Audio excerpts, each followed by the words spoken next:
So the Grizzlies have had a pretty awful season. It's been bad. Very recently, they were just on a 19-game losing streak. One of their losses was against the Chicago Bulls. And in preparation for this video, I went and watched 48 minutes of a Bulls-Grizzlies game. Yeah, now that I say it, it sounds pretty depressing. And the game itself was pretty depressing to watch. When Gasol and Tyreek were on the floor together, they had at least some sort of shot creation, but then they went to the bench. Chandler Parsons, Mr. $94 million Chandler Parsons, came into the game, and then in the 5 minutes he played, the Grizzlies had a negative 13-point differential. And then Ben McLeod came in and then somehow managed to commit 5 fouls in 8 minutes, so that was his night. And then some guy named Kobe Simmons was in the game. There was another game where they didn't even give one of their players an actual jersey with their last name on it. Also, who's Ivan Rabb? Anyways, the point is that the Grizzlies are bad. They're literally playing G League players right now. And of course, when you play G League players, you can manage to lose to a team by 61 points. It's pretty brutal right now in Memphis. And even though I like many of the individual players on this Memphis team, the future is not looking so bright for them.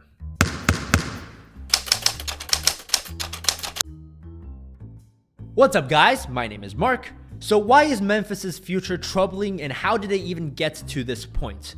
Well, we can start with Mike Conley and Marc Gasol. Both Conley and Gasol are max players. In Conley's case, he signed his max contract right when the cap spiked, which is why his max contract is worth a lot more than Gasol's. Now, one thing that you hear people talk about with Conley is that he's overpaid, which is a statement I both agree and disagree with. I agree with it because Conley has never made an All-Star team nor an All-NBA team in his career. His numbers don't exactly scream max contract player. You can point to the fact that he was 28 years old when he signed that contract and very soon going to be declining athletically. You can point to his injury history, especially in recent years. On the flip side, there's a pretty good argument for saying that he isn't overpaid, and it sounds something like this.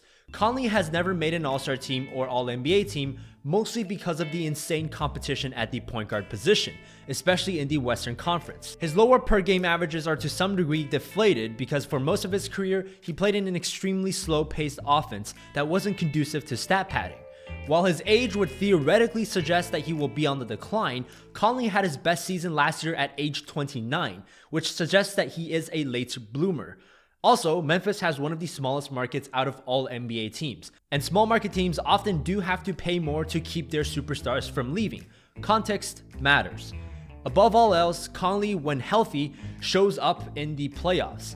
Against the Spurs in the first round last year, he put up awesome numbers, and the eye test actually shows him playing better than those numbers. There were entire stretches of possessions where the Spurs simply could not stop him. Many of the same arguments for and against Conley being overpaid can also be applied to Marc Gasol.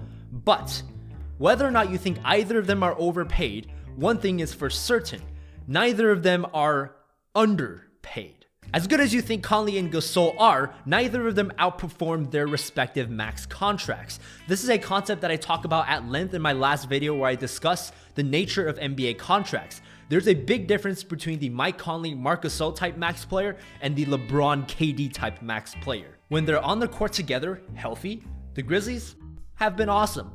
Meh. But awesome in a relative sense, because dedicating 50% of your payroll to Conley and Gasol, while it may well be justified, does make it a lot harder for you to get the necessary pieces around them to eventually build a championship team. It makes your margin of error that much smaller. And of course, one bad contract in these situations can ruin your plans for the future, which is exactly the case with the Memphis Grizzlies after they gave Chandler Parsons 4 years and $94 million. Ugh. I mean, let's just say that contract might well be the worst contract in the NBA. Let's just leave it at that. Gasol, Conley, and Parsons combined take up roughly 80% of the Grizzlies' total cap space. And the problem is that all their contracts last until the summer of 2020, meaning that the Grizzlies are more or less stuck with them for the next 2 seasons after this one, unless they trade them away and they start rebuilding. And it's something that they should seriously consider or reconsider, because here's the reality of the Grizzlies. Even if you take their best case scenario, which is if Conley and Gasol stay healthy, neither of them start declining because of age, and the Grizzlies make some insanely good trades and free agency signings, even if all that happens, they still aren't a contending team. And that's best case scenario. Most likely scenario is that most of these assumptions won't happen, and the Grizzlies for the next 2 years fight for lower tier playoff seeds and wait until Conley and Gasol and Parsons' contracts expire. Now, you might be thinking at this point, shouldn't it be obvious to their front office that if they want to be a championship team, if they want to get back to being a contending team, their best option right now is to tear everything down, trade away their stars, and rebuild? Surely they know the situation they're in, right? Didn't they go through the same thought process when trying to plan the team's future? And the answer to that is yes. Of course. Of course, their front office is smarter than some random college kid making YouTube videos, which, except if they actually aren't, then Memphis, if you're watching this right now, I am available for hire. If you hire me and you offer me, let's say, a starting salary of about $1 million, I will gladly drop out of college to be your GM. But anyways, the point is that the front office obviously understands the situation they're in. But the actual reason as to why they're choosing to not tear everything down and rebuild can be boiled down to one simple word. Money. M-O-N-E-Y, money. We often forget that the NBA is a for-profit business and that each team is trying to make as much money as possible. Yeah, I mean, championships are nice and all that, but owners still care about making money. Now, it's certainly true that if your team is really good, your team will make more money. You'll sell more playoff tickets, you can charge more for the tickets, you'll sell more jerseys to people in your city, you'll sell more jerseys to bandwagon fans. All that is great for business. But you don't always have the luxury of being a championship team. Small market teams in the NBA are generally very reluctant to go into rebuilding mode because they rely heavily on keeping their current players. Think about it this way. The NBA is a star-driven league. Nobody in Memphis goes to a Grizzlies game to see Jarrell Martin play.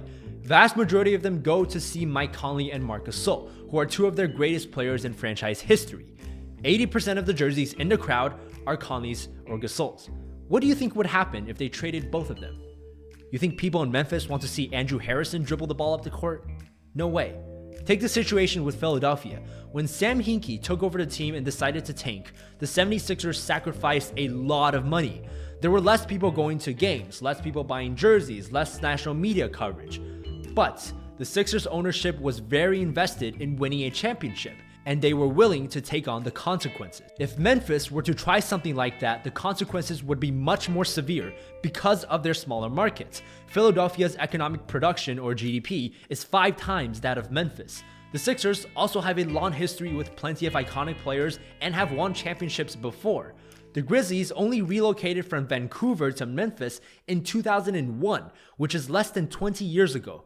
Most of their fan base care about the team only because they care about Conley and Gasol. The team can't rely on decades of history or past accomplishments to keep their fan base engaged because it doesn't have either of those things. That's the difference between a team like the Grizzlies and a team like the Sixers or the Lakers. In some sense, it's a bit unfair, but it's reality.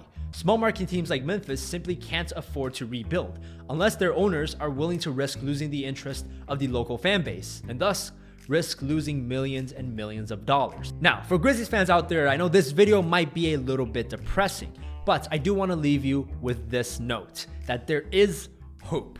Even if your front office doesn't necessarily value winning a championship as the absolute #1 priority, that doesn't mean it's not possible. And the hope for the Grizzlies, even if they don't go down the rational routes of tanking and rebuilding, the hope is their draft pick this year, which is very, very likely going to end up top 5, if not top 3. After all, small market or big market, sometimes one draft pick can change everything. Alright, that's it for today's video. If you enjoyed it, make sure to leave a like, subscribe to the channel for more NBA videos like this. If you want even more NBA content, you should definitely go check out the Swish Factor NBA podcast, which is a podcast where a friend and I talk about current hot topics in the NBA. We answer some fan-submitted questions, so the links to that podcast will be down in the description below. Check it out if you haven't already. But otherwise, thank you for watching, and I'll see you next time.